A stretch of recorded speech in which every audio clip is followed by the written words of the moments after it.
Selamat malam, berjumpa kembali bersama saya Sandro Jabrik, wong ganteng sak donya. Mohon untuk tidak menyebutkan nama dan identitas dalam perobrolan ini karena perobrolan ini saya naikkan dalam konten YouTube. Gimana, Mbak? Ya, saya yang waktu itu nelfon loh, Mas. Kenapa? Saya yang waktu itu nelfon. Terus gimana? Ya, habis nelfon sampean ya bersyukurlah, puji Tuhan bisa sama Mbak E, bisa apa ya, sabar. Bojoku sama Mbae sabar. Maksudnya aku sama mbahku itu sabar gitu loh. Oh, terus Waktu masalahnya itu kan sama bilang, Heeh. lo gak apa-apa Mbak, digaji 10 juta, diomelin, diopo gitu. Oh, diomeli, dibungoi, diceladui. Tapi ya bersyukur lah, bersyukur puji Tuhan. Ibaratnya kalau dulu aku tuh apa ya, Masih ego. kalau di itu terus kan aku paham nih dia ngomong apa, ayah aku ngerti. Siap. Aku tuh hasratnya tuh pengennya tuh jawab, tapi nek jawab kan terus berantem gitu toh. Iya, ribut. Terus Makanya. kesini tak melela dia mau ngomong apa gitu, terserah. Bisa jadi los gitu loh, Mas. Oh, jadi lebih lego, jadi memahami dan akhirnya tahu bahwa tabiatnya seperti ini. Kalau kayak gitu ya. Iya, soalnya kan mbakku ini orangnya gimana ya? Iya. Gengsinya tinggi, terus egonya tinggi, terus dia kayak sombong gitu orangnya. Ya kan aku orang kaya gitu loh, maksudnya kan.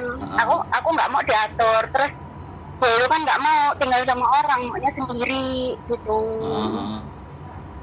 Aku awal kerja tuh 2,5 bulan aku udah angkat tangan, aku udah gak kuat gitu loh, Mas. Soalnya apa, semua hal itu dituduh nyuri, dari beras, sayuran, semuanya. Anaknya pun ngerti, tiap hari anaknya bilang maaf ya Tete, temen kan yang menghadapi aku gitu kan. Terus aku bilang waktu itu, udahlah aku kayak gak bisa aja ke orang tuamu, kataku kan aku di sini dibayar untuk bantu kalian, tapi kalau kebentur masalah nanti kalian yang nyelesain ya berdoa, aku nggak bantu, cari orang lain lah, kataku kan. Terus sama anaknya malah enggak, udah tak tarik ke rumahku aja katanya kan. Terus alamat kontrak kerjanya dipindah ke rumah anaknya, ya udah aku di sana. Nah terus aku pas di sana, mbakku ini kan keluar sendiri, apa sendiri, jatuh, masuk rumah sakit, operasi kan, terus 2 bulan di rumah sakit, terus 4 bulan di panti jompo di Loyan Yun. 4 bulan di Loyan Yun itu aku tuh tiap hari ke sana antar makanan. Terus dia mau pulang. Oke, kamu kalau mau pulang ya kamu harus ada CC gitu toh. Terus kalau kamu nggak mau CC ya nggak boleh pulang gitu kan. Terus sama anaknya diancam, kalau kamu ibaratnya nggak bisa diatur, nggak bisa diurus, ya tak masukin lagi kalau yang tapi yang nggak bayar. Kalau yang kemarin bayar 20.000 apa 30.000 udah sebulan. Jadi takut lah, Mas. Terus ya baik, sebenarnya nek kalem baik bahyo aku yang tenan lo, nggak tegur delok kasihan. Tapi nek kadung kumat iya mau gelno gitu loh. Modelnya tuh gini loh, orangnya tuh kayak memprovokasi gitu loh, Mas. Misalnya habis makan apa lupa kan dia, kamu makan ya, kamu yang nyuri ya, gitu. Terapi terus ngomong terus gitu. Nah aku paham semua omongannya gitu loh. Terus kayak aku tuh harus nggak emosi ya, kalau tak jawab ya kan dia nunggu aku jawab ya, Mas. Kalau aku jawab dia terus naik emosinya gitu. Nah terus aku itu nelpon sampean itulah, terus ya puji Tuhan bisa los. Cuman saat-saat tertentu kadang ya masih bisa emosi gitu. Cuman yang aku pikirin gini loh, Mas, kadang aku bisa kontrol, kadang aku nggak bisa kontrol. Namanya kan dia 90 tahun lebih, aku 34. Aku mau nyamain pemikiran dengan umur dia kan nggak nyampe gitu loh, Mas. Aku masih ego, aku masih ini. Terus aku cuman takutnya gini, kalau aku pas nggak kontrol, aku marah, aku emosi, nanti jadi aku sendiri yang kena masalah. Aku sih berpikirnya gitu, tapi satu sisi setahun lagi ya pengen tak rampung nih gitu. Walaupun anaknya tahu ya setiap sudut ada CCTV. Aku yang ngomong, aku apa sesekali bisa kontrol, tapi kadang pas makan itu nggak bisa dihindari toh mas. Kalau udah ngomong terus ini salah ini nggak enak ini apa, kamu ngambil ini kamu nyuri ini, itu terus kita nggak selera makan akunya kan. Terus jadi kadang aku jawabnya di depan kamera itu. Kemarin aku sempet kayak bentak gitu tau, dia nambah bentak. Ya udahlah, aku kadang berpikir apa aku mundur, tapi aku cuma pengen nyelesain setahun, habis itu mau pulang les gitu tau. Terus aku yang ngomong sama anaknya, tapi anaknya nggak apa-apa lah, aku ngerti. Iya kak, iya ngerti, pikirannya gini, iya ngerti, anaknya cuma 2 laki semua. Tapi kan ada saat aku berpikirnya, entah anaknya pas lagi pusing, banyak masalah, banyak kerjaan, dia nggak ngerti. Aku waktu marah sama anaknya, dia nggak mau ngerti, mempermasalahin aku gitu loh. Kadang aku berpikirnya ngono loh mas.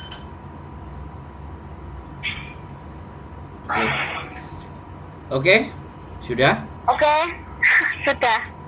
Jadi gini ya Mbak, hidup ini kalau menurut saya itu hanya permainan psikologi dan permainan pikiran. Kalau sampean hanya ngelihat sing sampean hadapi adalah Mbah, maka ego dan emosi itu pasti muncul. Tapi kalau yang sampean lihat, anak-anak kan sering ngomong iki ATM-ku gitu.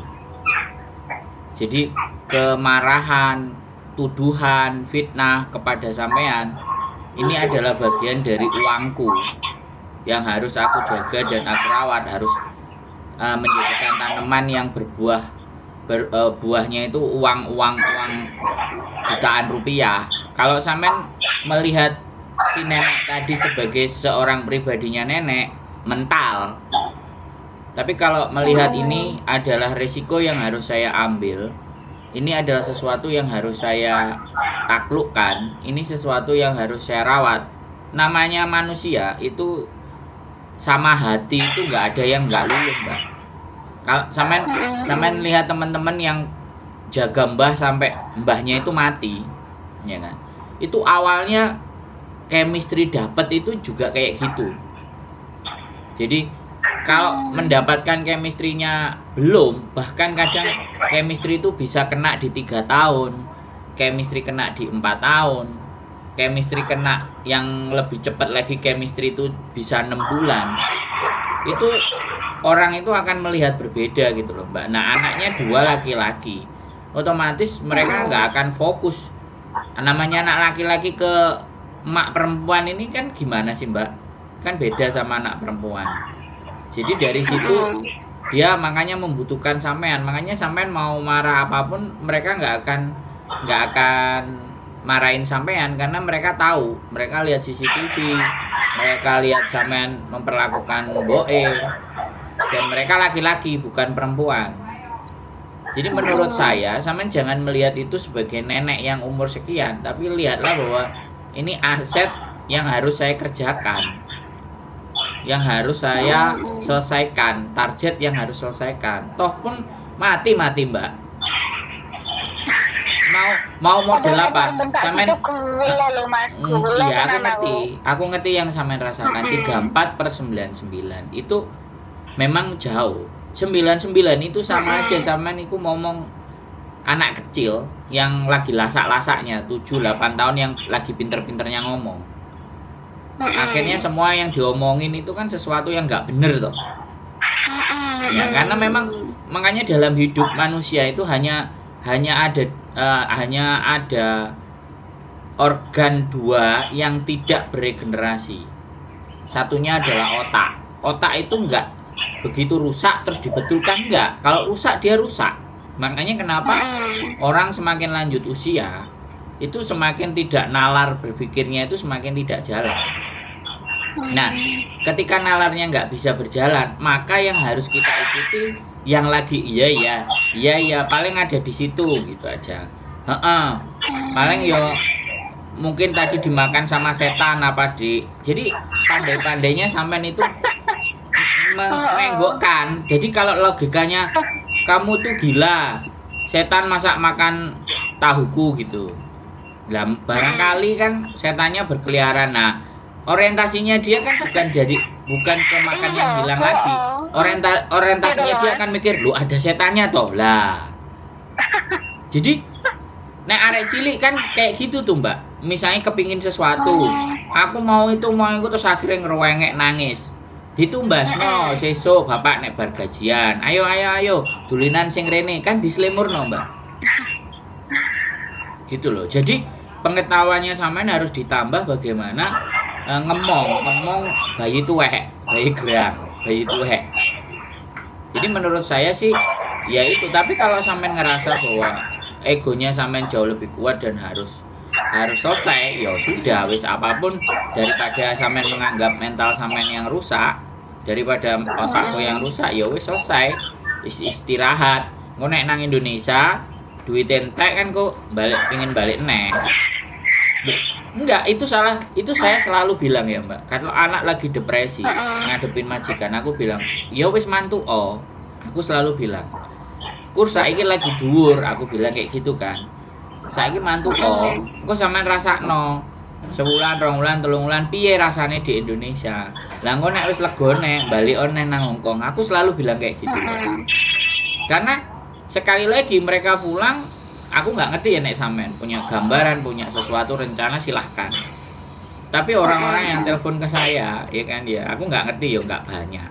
Tapi Mas aku proses lagi ke Hongkong. Ya biar lapo ngebreak, termene ceritane ngene ngebreak, gak kuat gini. Saiki piye? Iya nang Indonesia susah. Yang bagus yang bisa diatur itu yang kayak gini, finish. Capek Mas, pulang pengen ketemu keluarga. Ya wis, ketemu dulu. Ya ternyata di Indonesia ngene, gak ada perubahan Mas. Balik lah. Kadang sampean harus membandingkan kehidupan itu di situ. Apakah memang sampean benar-benar pulang los dan sudah siap? Nek wis sudah siap, ambil keputusan ya sudah. Tinggalkan, nggak usah angen-angen. Ntar baru pikirannya lego. Kan ini wis gak ada bojo. Kenapa? Gitu. Kalau saya kan wis single, maksudnya tinggal anak udah masuk SMA ini, aku udah saving tabungan, maksudnya ki aku pengen pulang yang ngurus diriku sendiri aja. Ibarat kalau ada jodoh ya aku nggak berpikir punya anak dulu. Kalau punya anak ya bodoh aku nyemplung meneh gitu, aku berpikirnya gitu. Kenapa nggak menikah sama orang Hongkong aja? Aduh, aku nggak ini Mas, nggak ekspresi ke situ. Aku cerita nih ya Mas, aku pengalamanku nih cerita. Aku masuk ke sini 2018 akhir, jaga anak. Pasangan baru, pasti anaknya masih 2 tahun setengah. Aku cuma 1 tahun kerja di situ. Tahun kerja mereka bercerai, anak ikut ibunya. Nah waktu pas proses ya aku bersyukur sih, ibaratnya 1 tahun itu aku nggak sampai 2 tahun, aku bersyukur puji Tuhan karena apa? Penganang kan mau aku gitu loh Mas. Lah bojone sing wis dipacari 7 tahun, dinikahi 2 tahun aja dibuang. Aku berpikirnya gitu toh. DM kan bilang kamu kalau keluar dari rumah ya tak pecat ya, aku keluar, aku gitu. Dia kan maunya aku nggak keluar, aku keluar. Terus aku habis itu jago nenek Mas, 3 tahun. Ya pokoknya api banget, nenek sayang banget. Cuman karena kebanyakan obat atau kesepian atau kayak apa, dia kayak kena apa itu Mas, skizofrenia apa sih yang berpikir orang tuh mengancam dia gitu loh Mas. Jadi tengah subuh itu jam 4 atau jam 5 dia keluar masuk kan kamarnya kan sebelahan. Aku nih ya tahu kok dia kok mengendap-endap ke kamarku gitu kan. Aku nggak berpikir kemana-mana gimana, nggak. Dia duduk ke kasurku gitu kan, tak tanya kenapa, tak bilang, dia langsung masuk aku pakai gunting Mas di dada, langsung itu. Untung kan kehalang selimut. Wah aku di situ gemeter, dia yus ayo mati bareng itu terus yang diomong Mas. Di situ aku ya tak peluk dia, terus dia udah tenang, dia itu nggak mau keluar, aku mau tidur di sini lah gitu. Terus aku telepon anaknya semua, ya anaknya tuh akhirnya kok kayak nggak kaget loh Mas, gitu loh, kayak nggak kaget, kayak oh ya udah dikit ya saja, ojo kamu cerita mbak sopo-sopo, nanti kita tanganin kita booking ke rumah sakit gitu. Udah kejadian itu, terus dia nulis aku nyuri kan, aku translate. Intinya dia tuh berpikir aku tuh mau bunuh dia tuh tulisannya tuh Cece mau bunuh aku, Cece tuh nggak baik, dia mau bunuh aku, mau mati bareng aku gitu. Udah aku ngomong sama anaknya, aku udah nggak bisa kayak ini nggak bisa kataku kan. Terus ya udah dibawa ke rumah sakit, kan nunggu lama antri harus berapa minggu duduk ke rumah sakit. Kalau anaknya yang pertama bilang kamu keluar sekarang nggak apa-apa, yang terpenting itu keselamatan kamu. Kalau kamu nggak ngerasa nyaman di sini, kamu takut, kamu boleh keluar, nggak usah berpikir mama aku mau gimana taruh di panti jompo pun nggak apa-apa. Tapi aku kasihan, tolong aku sayang, karena waktu dia sadar gini loh mas, Cece kamarmu ditutup ya, kamu nggak usah takut, kamu ganjel apa kayak gimana. Ketika kesadarannya datang, nah terus akhirnya setelah itu aku udah ada tiket pulang, Cece baru udah ada tiket mau kesini mas, aku masak, enggak gimana itu anaknya mau datang makan malam di situ. Aku nyuci sayuran, kan itu pisau semua benda tajam udah tak simpen. Ternyata kelewatan satu yang buat ngupas kayak dikwal gitu loh mas, yang ujungnya lancip terus ada gerigi-geriginya itu. Aku habis keramas itu rambutku kan masih tak pakai nanduk gitu kan, jadi leherku nggak ketutupan apa-apa. Di situ dia tanpa ABCD langsung nikam leherku itu mas, yang bagian belakang langsung itu. Aku di situ udah nggak bisa, aku takut, aku udah nelpon anaknya, ini gimana. Itu aku sambil megangin nenek, soalnya nenek mukulin aku gitu kan kayak orang kesetanan. Kamu sekarang lari ke kamar mandi, telepon polisi, aku ke situ sekarang, kata anaknya yang perempuan kan. Aku lari ke kamar mandi, itu dia dorong pintu kamar mandi itu udah tenaganya kayak orang sehat, kayak orang dewasa loh mas. Padahal jalan ini nunuk jalan nggak pakai tongkat, kayak orang kesurupan, bener-bener nggak kayak nggak sakit nggak apa, kayak kakinya nggak ada masalah, duduk jalan dorongin pintu. Aku di situ udah takut, terus anaknya nelpon satpam bawah suruh naik, tolongin Ceceku katanya kan. Terus dia tuh di situ terus telepon polisi, terus akhirnya nenekku dimasukin rumah sakit. Di rumah sakit dipindahin ke rumah sakit jiwa khusus yang buat psikologi gitu. Terus aku pulang ke Indo, aku kesini nggak sengaja ketemu anaknya bilang kan nenek sekarang di panti jompo, tapi kata agensiku nenekmu tuh udah meninggal, nggak lama kamu pulang nenekmu meninggal gitu. Jadi omongan dia kan, kamu kalau pulang aku nggak mau Cece lagi, aku nggak mau Cece lain lagi, aku mau mati gitu tuh. Di rumah sakit pun anaknya ngomong, katanya kamu nemenin lo di sana, padahal kan enggak, orang tak pilihin kamu tuh nggak di sini. Tapi menurut neneknya aku di situ nemenin dia.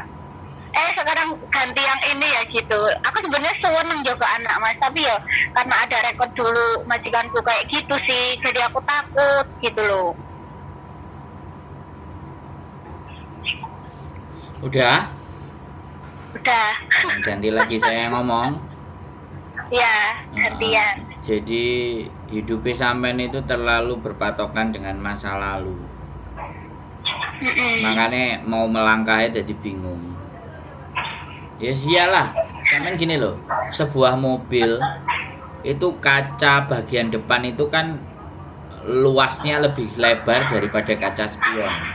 Walaupun kaca spion itu dikasih kecil-kecil tapi 3 kaca spion. Tapi untuk melihat ke depan itu dikasih kaca yang paling besar, yang tembus pandang. Hidup kita itu juga kayak gitu mbak. Kalau sampean jalan yang sampean tengokin spion, nobrok mbak. Ya, sampean harus belajar berdamai dengan banyaknya variasi pengalaman, experience sampean, dan sampean nggak mati. Catat ya, sampean nggak mati, sampean nggak sakit. Itu sudah sesuatu yang berharga. Artinya jangan melihat ke depan itu gara-gara kasus yang di belakang. Kasus di belakang itu bukan sebuah patokan. Ini aku cerita dulu tentang kesimpulan dari apa yang sampean sampaikan tentang masa lalu. Jadi kelamnya masa lalu itu kalau sampean terus bawa ke depan, maka hidup sampean di depan itu berat. Jadi seperti itu, jadi berat. Nah, itu sampean sendiri yang bisa mengelola. Sekali lagi saya tidak bisa, yang bisa mengelola diri sampean sendiri, dan sampean harus bergaul sama orang-orang yang mempunyai visi dan misi ke depan. Bukan hanya menceritakan tentang keluhan. Jadi menceritakan next episode cita-citaku, oke aku pengen nenek duwe warung, aku pengen duwe apa, aku pengen budal ini, pokoknya sesuatu yang di depan yang kemungkinan bisa diraihnya lebih mudah. Sampean harus berkumpul dengan orang yang seperti itu untuk membuat bayangan di masa lalu sampean itu bukan dilupakan, tapi bergeser. Jadi bisa digeser. Bayangan-bayangan itu tergeser dengan cita-cita, keinginan, harapan di masa mendatang. Nah, kalau sampean 34 dan menikah di Hong Kong, dan orang yang 7 tahun aja dibuang sama suaminya, dibuang anaknya, sudah ada anaknya aja gak dipeduliin, apalagi aku nanti. Nah, saya kasih tahu, ketika Anda menikah dengan orang Hong Kong, itu jangan dibayangkan penuh dengan cinta kasih. Di dalam konten itu ada, jangan cari cinta sejati. Tidak ada cinta sejati di dunia ini, Mbak. Itu yang harus sampean garis bawahi. Tidak ada cinta sejati. Cinta itu ya sebatas di mana kita bisa menjaganya. Ketika cinta itu tidak bisa dijaga, maka ya sudah, lepaskan. Kan masih banyak muncul cinta-cinta yang baru. Nah, kalau sampean menikah di Hong Kong, bukan kita ngomong materi dan semuanya. Sampean menikah di Hong Kong itu untuk mendapatkan KTP. Ini disadari atau tidak, munafik atau tidak. Karena laki-laki Hong Kong ini tidak memberikan uangnya sepenuhnya kepada istri. Rumah tangga di Hong Kong nggak kayak rumah tangga di Indonesia. Jadi pada saat sampean menikah, ya sudah tetap menikah, kumpul tinggal bareng, tapi kerjanya sendiri-sendiri, ngatur uang sendiri-sendiri. Sampai akhirnya sampean dapat KTP. Kalau mereka mau buang, kita kan sudah dapat KTP. Nah, KTP tujuannya kemana? Yang biasa gaji standar kita 487, gaji kita bisa menjadi 16, 18, 20. Apakah kita nggak benar? Enggak, kita benar. Kan ke Hong Kong cari uang. Jodoh itu lantaran, bonus. Dikasih level, dikasih tangga yang spontan gitu. Ya kita manfaatkan untuk bekerja. Ya kan? Makanya dari gambaran, dari melihat, sampean terlalu skeptis. Yang sampean lihat itu hanya lingkaran kecil. Hanya dunia kecil, bukan dunia luas. Kalau saya lihat loh ya, dari cara sampean berbicara. Jadi hidup itu memang sedih dan susah. Sedih dan susah kan sama. Susah dan senang itu berjalannya seiring. Ya, sampean ditinggal suami sampean, anak sampean sudah gede, sampean bisa menghidupi, sampean bisa bertanggung jawab. Apakah itu bukan sesuatu yang membanggakan, sesuatu yang hebat? Tapi yang ada dalam benak dan pikiran sampean kan yang masalah. Yang cerita sama aku kan yang masalah.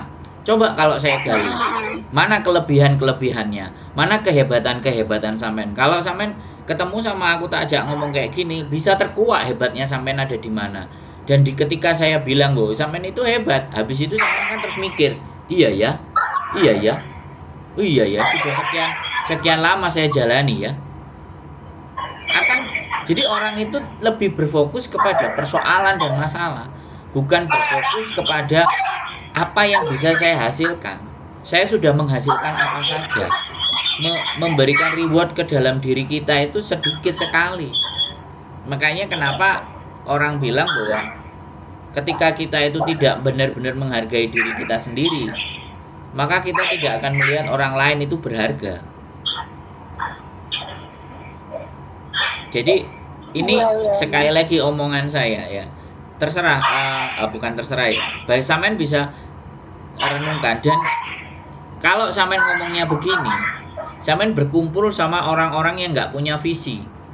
Sampean berteman orang-orang yang nggak punya misi, nggak punya gambaran. Tapi kecenderungan sampean ketemu dengan orang-orang yang mempunyai masalah-masalah yang sama. Sampean harus cari teman, cari kawan, cari lingkungan di mana lingkungan itu sama sekali tidak membahas masa lalu, tapi membahas what's next, apa yang akan kita lakukan episode berikutnya. Saya berkarya apa di masa mendatang? Saya harus membuat apa agar hidup saya jauh lebih baik? Begitu, Mbak. hampir semua yang telepon saya itu yang dibicarakan adalah sisi di mana mereka itu lemah, sisi di mana mereka itu terzolimi, sisi di mana mereka itu ngerasa nggak ada nilainya, sisi nggak ada harganya. Makanya kenapa saya minta yang punya, yang kepingin ngomong saya itu kasih kesempatan saya menggali kebaikannya, hal-hal yang baiknya, prestasinya, bisa nyekolahin anak, bisa nguliahin anak, jadi single parent. Jadi sisi bagusnya itu sama sekali tidak nampak. Itu. Padahal ke Hongkong ini sekali lagi berkorbannya itu luar biasa. Berkorban jauh keluarga, kasih sayang. Oh ya ampun mas, mas berat aku. Ya, berat tak ceritain waktu pas aku pulang kemarin ya mas. Kan aku posisi bercerai sama suami itu kan anak nggak tahu. Aku emang jaga bener dari anak. Dia yang jelekin aku ya karena dia yang nggak mau cerai toh. Tapi dia nggak mau kerja gitu loh mas. Dia bukan orang nggak berpendidikan. Dia loh sarjana. Tapi dia berpikirnya ya aku kerja ya sudah dapat ya cukup buat makan sehari. Mungkin nggak punya ambisi anak nanti gimana ke depan gimana. Aku nggak bisa komitmen kan. Aku pulang ke rumah, anakku lo tanya gini, apa? Kok ibu nggak pulang ke rumah kenapa? Itu selalu woro. ya berat sih. Terus kalau aku di sini tuh tiap libur minggu kegiatan nih di gereja, habis di gereja kerja udah. Karena aku tahu kelemahanku gini, aku nggak pandai bergaul. Maksudnya nggak pandai bergaul. Aku nggak melihat orang itu dari prasangka buruk enggak gitu loh. Aku melihat semua orang tuh ya baik gitu. Jadi kadang aku ketipu, kadang aku gini, aku takutnya kan gitu. Terus kalau mantan majikanku dulu loh, waktu pas aku kerja di sana dia bilang aku suka sama kamu, tapi kalau kamu nggak suka aku ya nggak akan apa-apa. Ya emang dia nggak pegang nggak apa. Kalau tapi kan aku kayak tertekannya gini lah, aku lo pengen kerja pengen selesai. Itu istrinya nggak tahu, istrinya baik minta ampun sampai selesai aku nggak kerja di sana pun masih ngubungin aku. Yang laki ngomong aku mau tunggu kamu, aku mau nikah sama kamu loh. Wes lah kataku, yes, mending aku kerja lah gitu, tak blok semua gitu. Nggak pinter nilai orang, takutnya ketika aku seneng, wes senengnya tenanan, aku nggak bisa kontrol gitu loh. Loh, ya bukan berarti sampean yang tidak mengendalikan berkomunikasi, ya sampean belajar mengendalikan. Ya ini kan sama nenek ya belajar mengendalikan, belajar mengalihkan sesuatu yang nilainya positif. Lah sekali lagi ya memang setiap manusia kan punya kelemahan, tapi kita kan punya kelebihan ya. Kenapa nggak kelebihan kita yang kita kerjain? Banyak hal di luar sana yang isinya bagus, baik, dan mendukung komunitasnya banyak. Jadi tinggal sampean mau kemana memilihnya, kan seperti itu mbak. Bagi saya sekali lagi, ya kan, kadang seseorang itu hanya berkutat kepada dirinya sendiri, hanya berkutat kepada pikirannya sendiri, nggak mencoba memahami pikiran orang itu bagaimana, orang lain seperti apa ke kita. Buktinya suami istri baik, ya dinilai baiknya saja. Kalau ada nggak baiknya, wajar, jenenge manusia. Laki-laki matane gatel itu normal. Nah, kita menanggapinya sebagai sesuatu yang normal. Dia kalau bisa laki-laki itu 1000 wanita itu dikeloni kabeh kalau bisa. Itu kan hasrat nafsu sebagai seorang laki-laki itu kan begitu. Tapi ketika perempuan kan nggak begitu. Perempuan punya adab, perempuan punya adat, perempuan punya harga diri dan segala sesuatunya ya nggak gampang juga. Sebenarnya bukan permasalahan itu. Kalau sampean punya orang jadi orang yang suka belas kasihan, ya sampean berkumpulnya orang-orang yang memang setidaknya ya dia punya sebuah kebiasaan untuk berbuat baik secara bersama-sama bareng, disalurkan ke hal yang benar. Berkumpulnya dengan orang-orang yang begitu. Nanti kalau berkumpul kok mulai ada yang nggak beres gini-gini, geser lagi. Hidup itu kan bersirkel gitu loh mbak. Jadi nggak bisa ke A, bisa ke B, nggak bisa ke B, ke C. Jadi nggak mati gaya, nggak bisa C, D. Itu menambah kasana. Makanya kalau saya nggak pernah membatasi siapapun teman saya, sekali lagi. Tapi saya berusaha memberikan apa yang saya bisa, menyampaikan apa yang saya punyai di dalam isi kepala, sehingga orang yang datang ke saya, Mbak, karena melihat ada sesuatu, nah ini lebar nih orang gitu loh. Jadi selalu ada ruang, ya kan. 5.400 video konten, Mbak, kita bikin, dan ini terus sampai 10.000 nanti. Saya sampai 20.000 akan mendengarkan masalahnya orang. Karena mendengarkan masalahnya orang itu saya dapat pengalaman yang nggak harus saya jalani sendiri, Mbak. Itu sesuatu yang mahal menurut saya. Tapi orang lain nggak bisa begitu. Ya, itu kan masalahmu, itu kan urusanmu. Ngapain aku harus ikut-ikut urusanmu? Rata-rata orang kan begitu. Segala sesuatu ya, aku yang seneng sih ngobrol sama sampean ini, seneng soalnya apa ya dapat masukan ya gitu ya. ya memang harus orang seneng ngobrol sama saya, Mbak. Karena saya belajar memahami lawan berbicara. Bukan saya memaksakan cara berpikir saya untuk lawan bicara. Itu teknik berkomunikasi, Mbak. Itu teknik menjadi sales, teknik menjadi makelar, teknik menjadi calo. Nah, teman-teman sekalian, teknik menjadi garangan, teknik menjadi buaya. Loh, tak omongno kabeh, Mbak. Dengan memahami cara berpikir lawan. Tapi bukan dimanfaatkan, tapi disampaikan nilai plus dan positifnya lawan berbicaranya itu apa. Dengan tidak semerta-merta sampean keren lho, sampean ayu lho. Nah, itu gombal kan? Itu teknik menggombal, ya kan? Tekniknya garangan, tekniknya playboy cap kepet. Nenek tekniknya playboy cap jos itu contohnya salah satunya adalah kamu itu sebenarnya keren loh. Kalau seandainya kamu itu bisa begini, kamu itu punya kemampuan kesini. Nah itu hati-hati kalau laki-laki berbicara seperti itu. Nggak kerasa orang dibuai gitu ya. Tapi nek gombal, kamu wayu ya, lipstikmu keren. Mesti larang itu. Biasa gitu, Mas. Nah itu playboy cap kepet. Tapi kalau playboy cap jos itu keren. Jadi dia bicara, wah, sebulan kamu sampai dapat berapa? Gitu. Wah, berarti kamu bisa menghidupi keluargamu ya. Kamu sudah sangat mandiri sebagai wanita. Keren kamu. Salut saya. Lah, nek wis ngomong kayak gitu hati-hati tuh. Tuh playboy kelas lumayan keren dia. Terus akhirnya, oh aku ada tawaran, aku ada bisnis yang prospeknya adalah begini-begini. Wah, itu, Mbak. Nah, iya kan. Jadi kalau aku udah tuwuk dengan hal seperti itu, tapi bukan berarti saya bisa, enggak, saya terus belajar. Jadi memahami cara berpikir orang, setiap manusia. Itu sebuah ilmu menurut saya. Dan itu yang menjadikan saya tetap semangat untuk membuat konten, untuk mendengarkan, terus ingin mendengarkan. Ndi sih masalahmu sing terberat piye? Masalahmu sing wabut kanggo awakmu piye? Masalah wis depresi pengin bunuh diri. Nah, kayak gitu, Mbak. Duh, terus ada juga teman-teman yang akhirnya nonton kontenku, terus akhirnya iya ya. Tak pikir-pikir lambene wong ganteng iki yo tepak ya tiba. Kadang-kadang tuh seperti itu. Ya akhirnya mereka main, datang ke rumah, lagi ngobrol. Makanya kan programku adalah kita ceritakan 1000 kebaikannya PMI Hong Kong. Iya caranya? Yo bantuan kalian.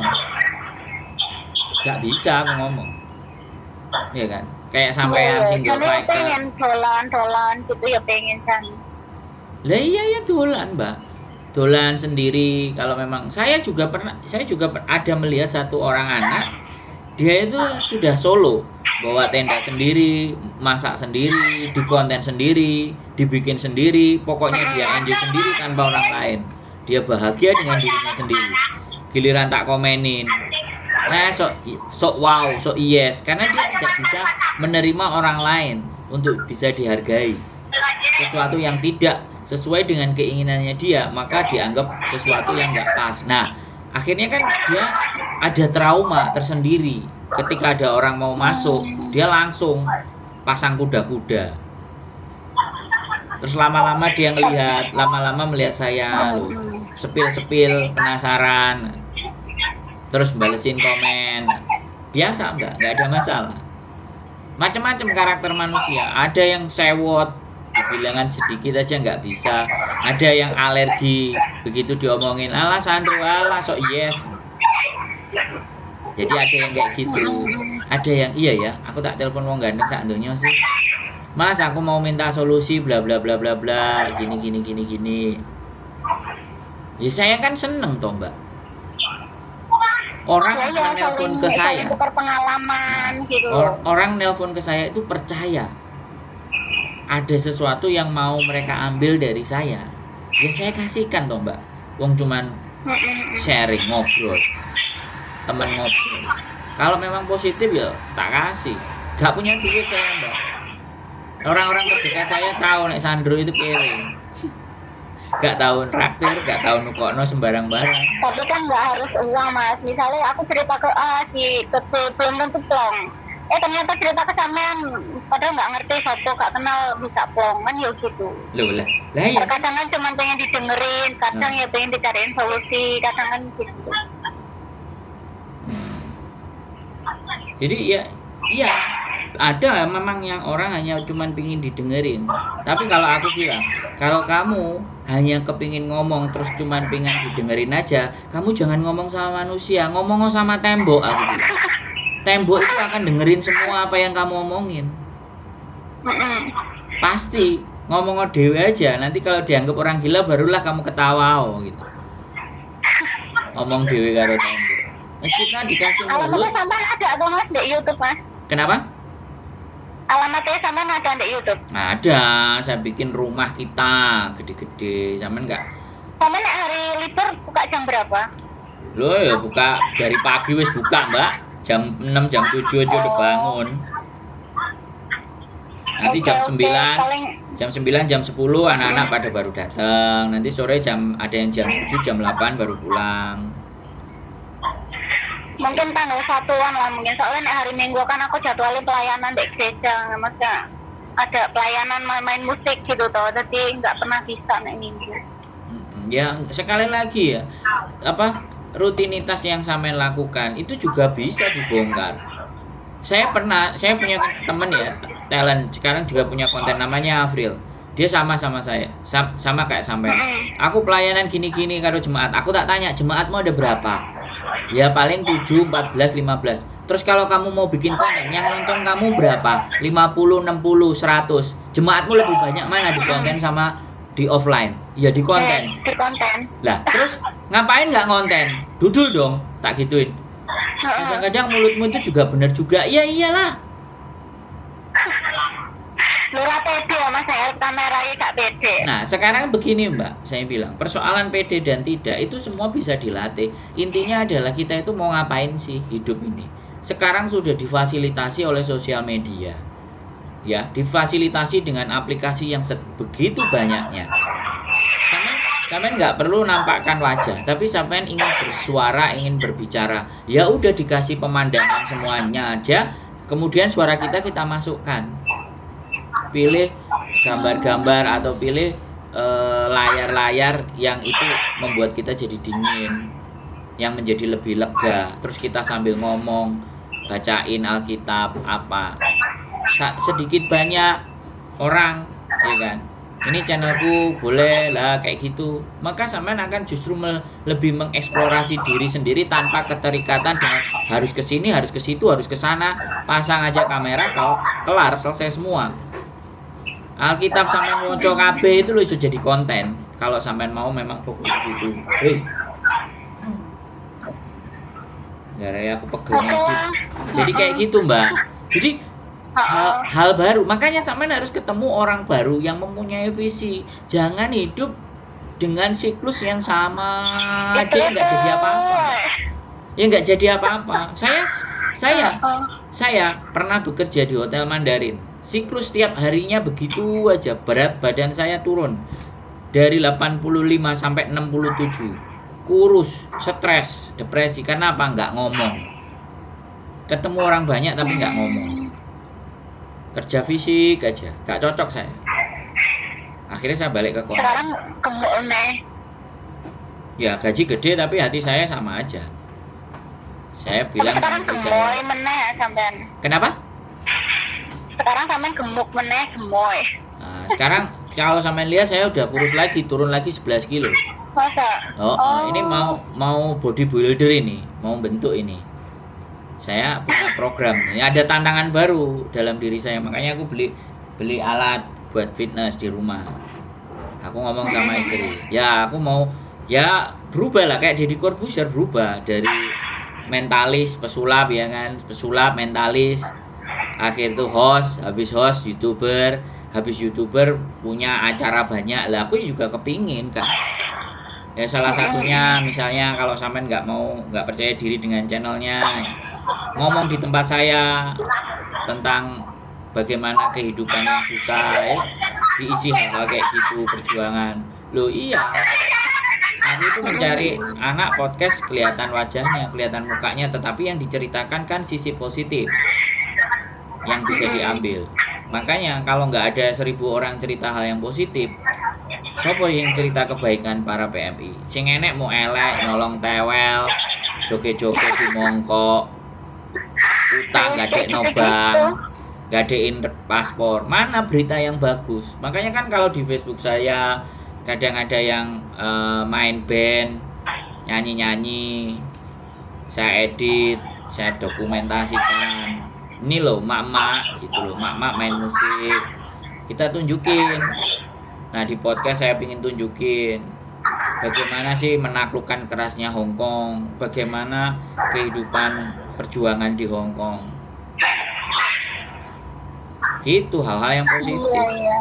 Ya nggak apa-apa. Oke.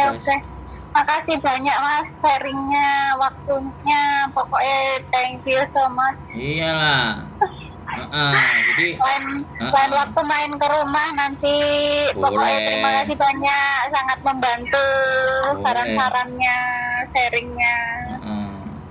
Pokoknya Baik, kita aja ya Mas ya. ya sehat selalu, tetap semangat ya. Anggap itu sebagai ATM. Sehat juga, sampai salam buat Mbak Yuli juga, sehat selalu semuanya. Terima kasih.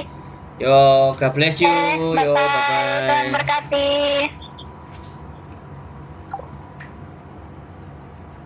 Buat teman-teman semua ya, nyari teman ngobrol, teman bicara. Tidak semua orang mau diajak berbicara dan diajak ngobrol. Ya. Tapi ketika ada seseorang yang mampu dan bisa diajak ngobrol, diajak diskusi, pertahankan. Keep stay tune my YouTube channel and see you next video. Bye bye.